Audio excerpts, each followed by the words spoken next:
Monday, April 2nd. Had a very, very relaxing weekend, but it's time to activate productivity boosters because it's time to go to work.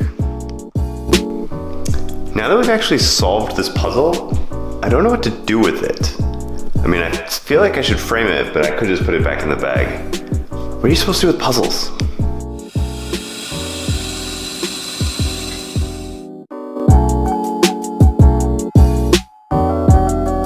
Just got done with a nice productive day at work. Let's see if we can be just as productive now that we're home.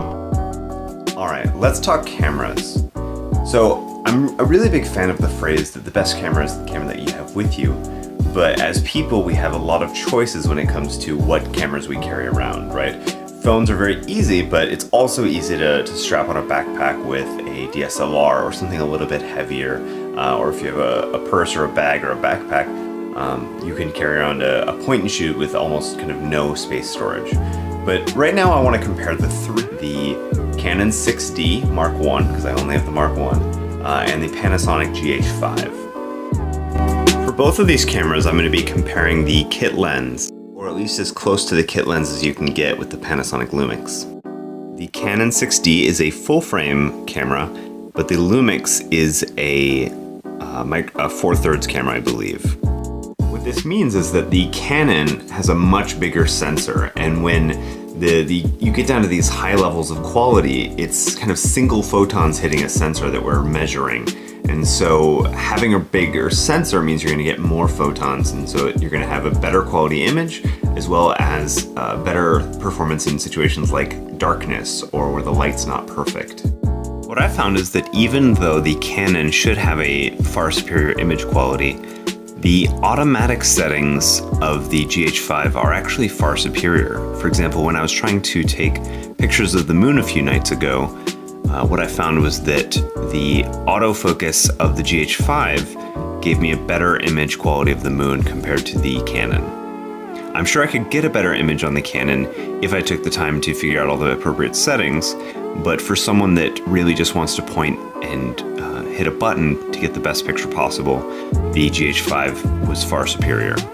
If we look at the zoom on the kit lenses, the Canon is inferior a little bit to the GH5. The GH5 has a better zoom, but something about the body just is not perfect. So like the weighting of the camera compared to the lens means that the GH5 does not sit flat, whereas the Canon is completely sturdy, completely steady. So let's talk about build quality, because I find that the GH5, it's lighter, it's a little bit easier to carry, and everything feels solid. It doesn't feel anywhere near as hefty or as solid as the GH5. So even though this is a little bit more plastic than, so for example, a Nikon or a Fuji, I really like the feel of the Canon. I think this is actually one of my favorite cameras in terms of feel. So the GH5 is mirrorless, so it's actually going to end up being a little bit smaller, whereas the Canon is a DSLR.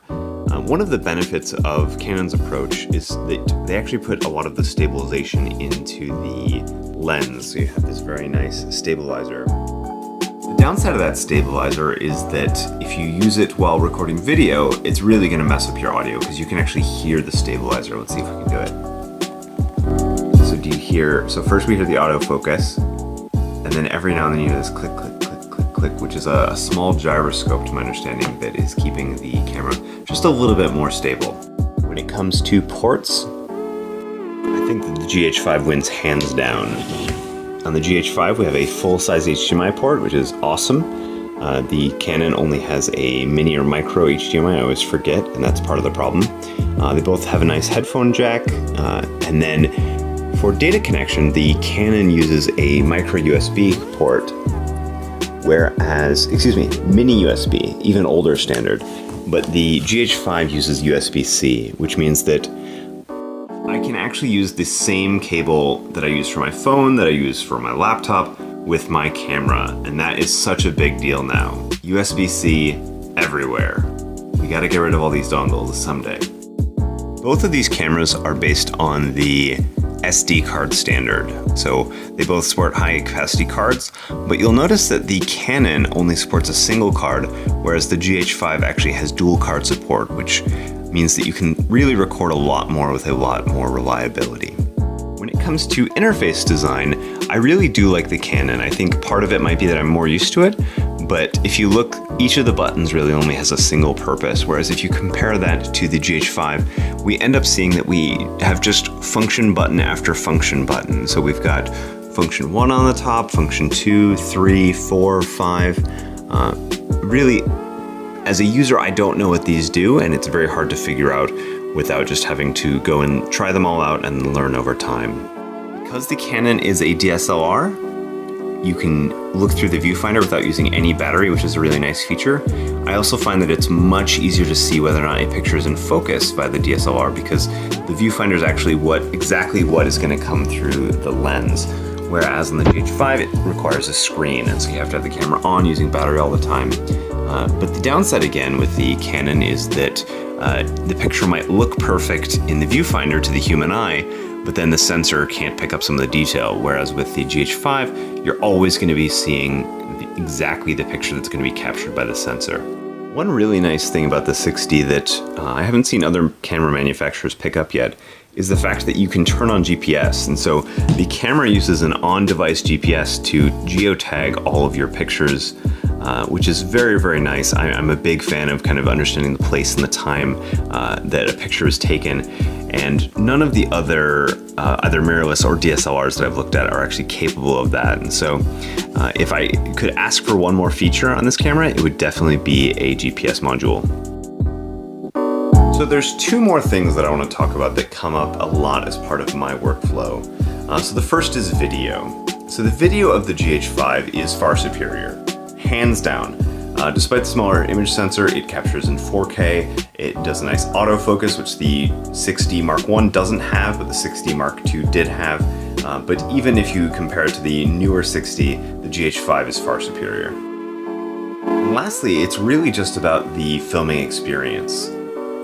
The fact that the GH5 has a fully articulating lens that makes it perfect for vlogging, makes it perfect for previewing what's going on, really just makes it much more pleasurable to use. So to sum up my experience, I've really fallen in love with the Panasonic Lumix GH5 because even though it's got a smaller sensor size, and I know that the theoretical best that it's capable of is worse than the theoretical best of the Canon 6D, I see almost every day that I get better results from the Panasonic. And so that would actually be my pick for best kind of vlogging camera, best everyday camera, really for most people as long as you're not a professional photographer. So take a look at these different cameras. There's lots more that you can do in terms of comparing specs. Canon has a much richer ecosystem of lenses, so I mean there's other things that come into play, but hopefully this guide has kind of broken down some of the basics and will help you make some of the right choices. And before I leave you, one other experiment I did was I actually had the Sony a7R III for a couple weeks, and I ended up actually returning it. I love the hardware of these Sony cameras. I feel like they're fantastic, but their use of software is terrible. Absolutely just kind of unusable almost to a point, because you have to install their terrible apps on your phone, on their camera. Everything's slow, everything's hard to use, it's got bad security. And then when you want to get all the files off, you either have to use their proprietary software or you have to go into like /Sony/root/private/clips, and it's really just a mess that ruins my workflow. And so I basically can't use a Sony camera at this point, even though they really do have some great hardware. And I think they're continuing to push the envelope, and hopefully the rest of the industry kind of follows along with what they're doing. So if you liked this sort of review, digging deep into some of the technology and some of the devices that I own, please let me know. Either leave a comment or shoot me an email. Thank you. Yep.